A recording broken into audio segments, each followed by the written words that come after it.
مجھے ایک واقعہ بار بار جھنجھوڑتا ہے ممبئی کی سرزمین پر. ہمارے ایک حاجی صاحب بڑے پیسے والے پرہیزگار آدمی بھی ہیں، لیکن اپنے بیٹے کو انہوں نے بچپن سے، اکلوتا بیٹا تھا، کانوینٹ میں پڑھایا، انگلش میں پڑھایا اور بہت ٹاپ کی کالج یونیورسٹی میں پڑھا، یہاں تک کہ اسے لندن بھی پڑھنے کے لیے بھیجا تھا. 24 سال کا یا 25 سال کا لڑکا تھا، اچانک بون کینسر ہو گیا. بون کینسر ایسا ہوا کہ پتہ ہی نہیں چلا. 6 مہینے کے بعد پتہ چلا کہ یہ 3rd اسٹیج پر ہے، کچھ کر ہی نہیں سکتے تھے. پہلے تو لندن میں علاج ہوا، اس کے بعد پھر وہاں سے مایوس ممبئی لوٹ آئے. جب گھر آئے تو 25 سال کا جوان بستر پر ہے، گل گیا ہے، اور باپ کی حالت دیکھنے کے قابل. روتا تھا، نمازوں میں آ کر دعا کی چٹھی ہر بار. پھر وقت ایسا آیا، مجھے وہ بات یاد آتی، کافی سال ہو گئے. اس نوجوان لڑکے نے اپنے باپ کو ایک دن بلایا، کہا ابا جان میری اسکول کی سرٹیفکیٹ، شیلڈ، مارک شیٹ یا جو مجھے انعامات ملے تھے وہ کہاں ہیں؟ کہا باپ نے بیٹا سب سنبھال رکھا ہوں، الماری میں سب ہے. کہا میں دیکھنا چاہتا ہوں. اس کی 7ویں کی، 10ویں کی، 12ویں کی اور جو اس نے مسابقے، جو کمپٹیشن میں شیلڈ لیے تھے وہ سب رکھی ہوئی تھی. باپ لا کر کے دیتا ہے، یہ تیری 10ویں کی ہے، یہ 12ویں کی ہے، یہ کالج کی ہے، یہ تو لندن میں جو پڑھا اس کی ہے، فلاں کورس کی ہے. وہ بستر پر لیٹے لیٹے نوجوان دیکھتا رہا. حسرت سے اپنے باپ کو پوچھتا ہے وہ ساری سرٹیفکیٹ دکھا کر، ابا جان مجھے بتاؤ ان ساری سرٹیفکیٹ میں کون سی ایسی سرٹیفکیٹ ہے جو میں منکر نکیر کو بتا دوں تو مجھے چھوڑ دیں؟ میں قبر میں جانے والا ہوں، میری زندگی بہت مختصر سی رہ گئی. بون کینسر، اب میں بچنے والا نہیں ہوں، لیکن بابا جان مجھے بتاؤ اس سرٹیفکیٹ میں کون سی بتاؤں منکر نکیر کو کہ وہ چھوڑ دیں گے مجھے؟ باپ کہتا ہے میرے پیروں تلے زمین کھسک گئی. میں نے آج تک یہ سوچا بھی نہیں تھا. میں نے اپنے بچے کو قرآن اور حدیث کی تعلیم تو نہیں دی تھی، مختصر قرآن تو پڑھایا تھا، لیکن کوئی سورہ بھی اسے یاد نہیں تھی. اس لیے کہ اسکول کالج ٹیوشن اور لندن اسی میں رہ گیا پیسے خرچہ کرتے کرتے. اور آج دنیا سے میرا بیٹا 24 سال کی عمر میں جا رہا ہے، اسے کوئی سورہ یاد نہیں ہے. اور اس لڑکے نے وہ میسج دیا تھا، بابا جان یہ میسج پہنچا دینا مولانا صاحب کو کہ اللہ نے اگر کسی کو بیٹا دیا ہے تو صرف دنیا میں ایسا اسے گھوڑا نہ بنائے، ایسا گھوڑا نہ بنائے ریسنگ کا گھوڑا کہ صرف دوڑتا رہ گیا، اسے خبر ہی نہیں ہے اس کی آخرت کا کیا ہونا ہے. کم سے کم ہر باپ اتنا تو اپنے بیٹے کو دے دے کہ وہ قبر میں میرے مصطفیٰ کو منہ دکھانے کے قابل تو ہو جائے.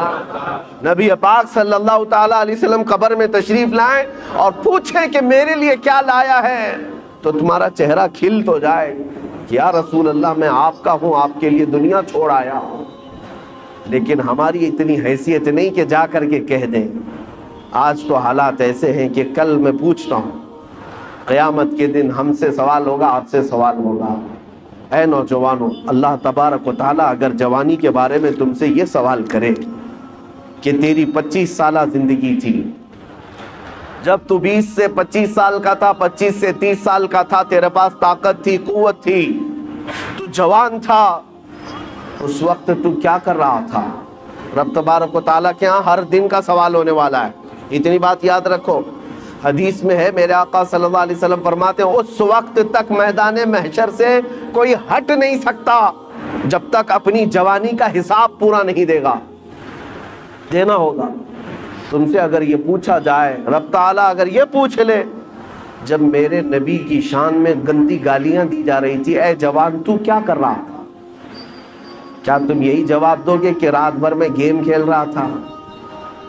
اے اللہ تیرے نبی کو جب گالیاں دی جا رہی تھی، توہین کی جا رہی تھی، تو میں تو کرکٹ کھیل رہا تھا، فٹ بال کھیل رہا تھا، جیم پہ جا رہا تھا، دعوتیں اڑا رہا تھا، برتھ ڈے منا رہا تھا. یہی جواب دو گے؟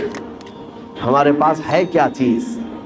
ہے میرے عزیزوں، میرے نبی کی امت ہو آپ. ہونا تو یہ چاہیے کہ حضور کی شان میں توہین سن کر کے ہر کھانا پھیکا لگنے لگ جائے، نیند اور چین اور سکون غارت ہو جائے کہ جب ہمارے مصطفیٰ کریم کی عزت سلامت نہیں ہے تو پھر میری عزت کی کیا بات کی جائے.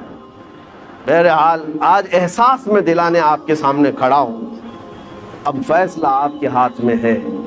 ایک چیز میں بتا کر کے رخصت ہو جاتا ہوں.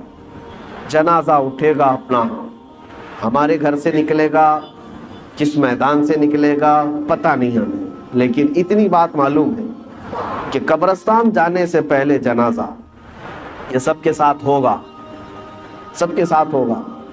ابھی قبرستان پہنچا نہیں ہوتا کہ پوری قبر کے مردے کھڑے ہو جاتے ہیں.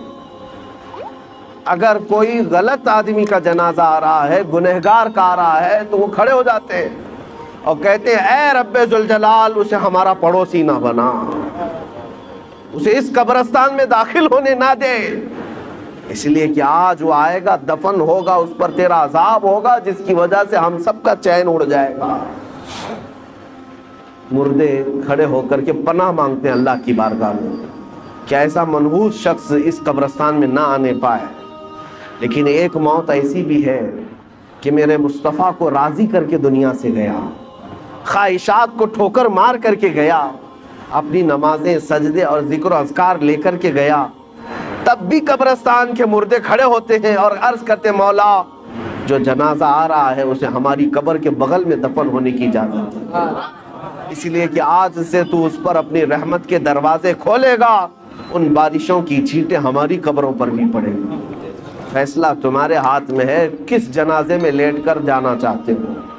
فیصلہ تمہارے ہاتھ میں ہے کہ لوگ تمہارا استقبال کریں یا تم سے پناہ مانگیں. اور اتنی بات نہیں، اس مسجد میں آج نماز پڑھنے آئے ہو، سجدہ کر کے جاؤ گے. پتہ ہے آپ کو یہ بھی روایت میں ملتا ہے کہ جس دن تمہارا انتقال ہوگا مسجد کا وہ ٹکڑا تمہاری جدائی میں رونے لگ جائے گا. جہاں تم سجدہ کرتے تھے اللہ کی بارگاہ میں روتا ہے کہ مولا کیا وہ بندہ چلا گیا جس کے سجدوں سے مجھے سکون تھا. آسمان کا وہ دروازہ جس سے تمہارا رزق اترتا تھا، وہ دروازہ تمہاری جدائی کے غم میں روتا ہے کہ مولا وہ بندہ چلا گیا جو تیرا ذکر کرتا تھا. لیکن ایک بات یہ بھی یاد رکھو، جنہوں نے گناہوں سے اس زمین کو لال کر دیا ہے، اپنی نافرمانی سے دھبے بٹھا دیے ہیں زمین پر، کبھی نشہ کے ذریعے سے، کبھی زنا کے ذریعے سے، کبھی چوری کے ذریعے سے، اپنی خواہشات سے اس زمین کو رنگیلا کر دیا. جس دن اس کی موت ہونے والی ہے زمین کے وہ سارے حصے اللہ کی بارگاہ میں کہتے مولا تیرا شکر ہے اس بوجھ کو تو نے ہم سے دور کر دیا، اس بوجھ کو تو نے ہم سے ہٹا لیا، تیرا شکر ہے. یہاں تک کہ زمین پھر پکار کر کہتی ہے مولا اسے تو میرے سینے میں دے دے، میں اس کے سارے غرور کو ایسا توڑوں گی کہ ایک رات میں اسے یاد آ جائے. قبر جب دباتی ہے میرے آقا فرماتے ہیں ان ضغطۃ القبر حق، حضور فرماتے ہیں قبر کا جھٹکا دینا حق ہے، کسی سے نہیں چھوڑے گی اور تمہیں بتائے گی کہ تم جس طرح سے اکڑ کر چلتے تھے تمہاری اصل حقیقت کیا ہے. اے میرے عزیزو آخرت کو یاد کرو، اپنے آخری سفر کو یاد کرو، اور اسی میں تم اصلاح بھی پاؤ گے. بڑی بڑی تقریریں سن لینا، ہو سکتا ہے اثر نہ ہو. میرے آقا نے فرمایا دو چیزیں میں تمہارے درمیان نصیحت کرنے والی چھوڑ جا رہا ہوں، اگر یہ دو چیزوں سے نہیں سدھر سکے تو پھر تیسری کوئی چیز سدھار بھی نہیں پائے گی. وہ دو چیزیں کیا ہیں؟ میرے آقا فرماتے ہیں قرآن تمہارے درمیان نصیحت کرتا رہے گا، اور ایک موت تمہیں سمجھاتی رہے گی، تمہارے عزیزوں کی موت، تمہارے رشتہ داروں کی موت، تمہارے دوستوں کی موت، تمہارے ماں باپ بھائی بہنوں کی موت تمہیں بار بار سمجھاتی رہے گی ہم جا رہے ہیں پیچھے، تجھے بھی آنا ہے، جتنی جلدی ہو سکے توبہ کر لے. عزیزان گرام وقار، آخری میری یہ بات ہے. مولانا روم ایک بات فرماتے ہیں، ایک آدمی نے طوطا پال رکھا تھا، طوطا پالا تھا، اور وہ طوطے کو اس نے لا الہ الا اللہ سکھایا تھا. کچھ طوطے بولنے والے بھی ہوتے ہیں نا، بولنے والا طوطا تھا، اس کو لا الہ الا اللہ سکھایا تھا. وہ طوطا بڑی صاف انداز میں لا الہ الا اللہ لا الہ الا اللہ دن بھر کہتا رہتا تھا. ایک دن پنجرے سے باہر نکلا طوطا گھر میں، ایک بڑا بلہ آیا اور بلے نے جھپٹا مارا، اس کی گردن کو پکڑ لیا، اور جیسے ہی جھپٹا مارا طوطا ٹائیں ٹائیں ٹائیں ٹائیں کرنے لگ گیا. دم زدن میں بلے نے اس کو پھاڑ کر رکھ دیا، مر بھی گیا طوطا. اب پالا ہوا طوطا تھا، مر گیا، ٹائیں ٹائیں ٹائیں ٹائیں کرتا گیا. اب وہ طوطے کا مالک دیکھ کر کے حیرت میں آ گیا، ایک تو طوطے کے مرنے کا غم تھا، لیکن اس سے زیادہ اس کی ہچکیاں بلند ہو گئیں۔ لوگ آئے کہنے لگے ایک طوطے کی موت پر اتنا کیا غم کرتا ہے، دوسرا طوطا پال لے، اسے سکھا دے، پھر وہ بولے گا۔ اس نے کہا طوطے کی موت اور طوطے کا پالنا یہ اہم بات نہیں، توجہ چاہتا ہوں۔ وہ کہتا ہے میں نے اس کو لا الہ الا اللہ سکھایا تھا، بولتا تو تھا لا الہ الا اللہ، لیکن جب بلے نے پنجہ مارا اس پر تو اس وقت میں نے دیکھا طوطا اپنی اصلی آواز نکالنے لگا، ٹائیں ٹائیں ٹائیں ٹائیں۔ کاش جس وقت طوطے کو بلے نے پکڑا تھا اس وقت وہ لا الہ الا اللہ بول رہا ہوتا، جب وہ ختم ہی ہو چکا تھا۔ اب وہ شخص کہتا ہے مجھے اس طوطے کی موت کو دیکھ کر ڈر آنے لگ گیا۔ ہم تو زندگی بھر کہتے ہیں، لیکن ملک الموت جس وقت پنجہ مارے روح نکالنے کے لیے، کہیں ایسا نہ ہو کہ لا الہ الا اللہ بھول کر کوئی اور آواز نکلنے لگ جائے۔ یہ ہوتا بھی ہے، ہوتا بھی ہے۔ کئی لوگوں کی زبان سے کفریہ جملے نکل جاتے ہیں، کئی لوگوں سے گندی گالیاں نکل جاتی ہیں موت کے وقت فرشتے کو دیکھتے ہی، اسی لیے ان کی موت برے انجام کے ساتھ ہوتی ہے۔ اللہ تبارک و تعالیٰ اچھی موت عطا فرمائے۔ من کان آخر کلامہ لا الہ الا اللہ دخل الجنہ، میرے آقا نے فرمایا جس کا آخری کلمہ لا الہ الا اللہ ہوا، اللہ تعالیٰ اسے جنت میں داخل فرمائے۔ زندگی وصول ہو جائے گی میرے عزیزوں۔